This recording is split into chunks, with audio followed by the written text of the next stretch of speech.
Recent గా అమలాపాల్ భర్త విజయ్ నుంచి విడాకులు తీసుకున్న విషయం తెలిసిందే. విడాకుల సమయంలో కోర్టు బయట అమలాపాల్ కన్నీరు పెట్టుకుంది కూడా.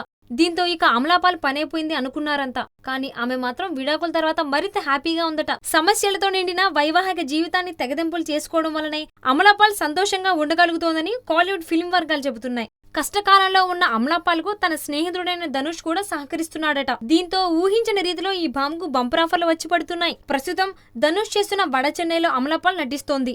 దీని తరువాత రజనీకాంత్ మూవీలోను అమలాపాల్ ను ధనుష్ రికమెండ్ చేశాడట. పారంజిత్ డైరెక్షన్ చేయనున్న ఈ మూవీని తానే నిర్మిస్తున్నట్లు ధనుష్ ఇప్పటికే ప్రకటించాడు. రోబో 2.0 తర్వాత ఈ మూవీ ప్రారంభం కానుంది. ధనుష్ తో అమలాపాల్ రఘువరన్ బీటెక్ లో తొలిసారి నటించింది. అప్పటి నుంచి వీరిద్దరి మధ్య మంచి సాన్నిహిత్యం ఏర్పడింది. ఇప్పుడు వడ చెన్నైలో మళ్లీ ఈ జోడి కలిసి నటిస్తోంది. ఈ మూవీ టైంలోనే విజయ్ అమలాపాల్ మధ్య వివాదాలు ఏర్పడి విడాకులకు దారితీసింది. అందుకే ధనుష్ అమలాపాల్ కు అండగా ఉంటూ సినిమా ఆఫర్లు ఇస్తున్నాడట. ఇందులో భాగంగానే రజనీతో తను నిర్మించబోయే మూవీలో అమలాపాల్ కు ధనుష్ అవకాశం ఇచ్చాడని కోలీవుడ్ వర్గాలు చెబుతున్నాయి. Hi, this is Shreya. Please watch Yoyo TV. Enjoy.